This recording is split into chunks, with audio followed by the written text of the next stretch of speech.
So now that we've got the uploading of the files and the database stuff out of the way, now it's time to get in and get our hands dirty with some of these demonstration files and really start to learn what it is that we're doing with the PHP code, what it is, how we can set up the Ajax, and really get into the code so you can learn how to create a web application. So let's go ahead and get started. As you can see, I've got Mozilla Firefox open, and the cursor is waiting for me to type something in here. So what I'm going to do is type in my demo database, jbdemo.com / I need to do / what was it, 15 days DVD, and let's see what that does. Okay, that gives me a directory listing. Now your web server may not let you do that. A lot of web servers are set up to not allow this to happen. In other words, this directory listing here, a lot of times they'll say directory listing denied, and that's okay. My web server is set up so that I can actually just look at all of this information because there's no index.php or index.html file. Now let's say that yours is set up so that you can't just click on one of these by going to the main directory like so. What you want to do is go to your website, .com or .net / the folder or directory is the correct way to say that. The directory that you created and installed these files in / demo.php. Okay, so take a look at that. Your website / the directory you created where you installed my files / demo.php, and then just hit go or enter, return. Alright, so what we're looking at is a very simple HTML form. So we've got, we can choose a county, and this is pulling information out of the database and instantly populating it.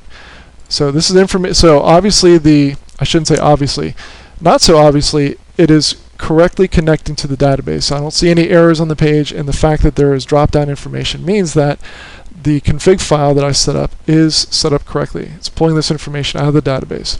And then I can choose the year, and then I can hit get population data. Now what this is going to do when I hit get population data is it's going to post the form over to a PHP file that is going to pull some more information out of the database based on what I choose here and here. But this is not Ajax. This is just the demo.php is to show you the starting point, to show you where we start off, so that as this evolves file by file and tutorial by tutorial, you'll see that we're taking a very simple and rudimentary PHP form, some PHP code, and then we're changing it and evolving it to a more complex web application. So let me go ahead and stop talking and go ahead and click get population data. And so it says the 2002 population estimate for Duval County is 801,793. So if I were to change this to Baker County and choose 2003, it should give me the correct information. 2003 population estimate for Baker County. Alright, so this is not, and this, by the way, it's posting to a page called results.php. Alright, now let's go and take a look at what we have here. I'm just going to give you a very quick walkthrough, and forgive me if I'm covering ground that you already are familiar with, but some people are not going to be that familiar with PHP code. So I'm looking at demo.php. This is our first demonstration. Okay, include class.db.php. This means it's grabbing a library that does the database connections. Include config.php. That's telling the PHP code. By the way, this is the beginning of PHP. It's telling the PHP code to go grab the config file so it can connect to the database. And this is where it sets up the new class, connects to the database. Now, I have to warn you, if some of what I've talked about so far is just shot right over your head, I'm not going to be able to cover PHP 101 or 102. I'm going to try to keep it as simple as possible, but one of the reasons why I've included all of these demonstration PHP tutorial files is so that you can follow along. It's not like I'm telling you, okay, write some code to connect to the database. I've written the code for you. You may not understand step by step exactly how the PHP code is working and why is there an arrow here. That's okay. There's only so much ground that we can cover, and I want to be able to jump right into the building of the Ajax web application. So forgive me, but I've I'm going to have to jump past some of the basic PHP information. I'll try to cover as much as I can, but at the same time, I've got to jump in and be able to start talking about the Ajax part of it.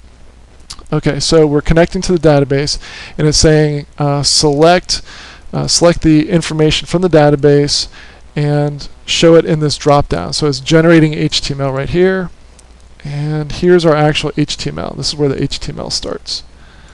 All right, so there's really nothing fancy going on with JavaScript. There's no JavaScript being used at all. All we have are two basic style sheets being used here.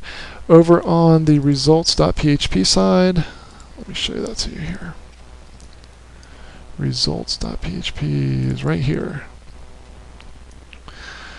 Okay, so results.php, this is again grabbing the PHP database class, the config file, and then it's grabbing the information. So it's grabbing the year, and it's grabbing, yeah, there you go. It's grabbing the year, and it's showing the information for the selected county.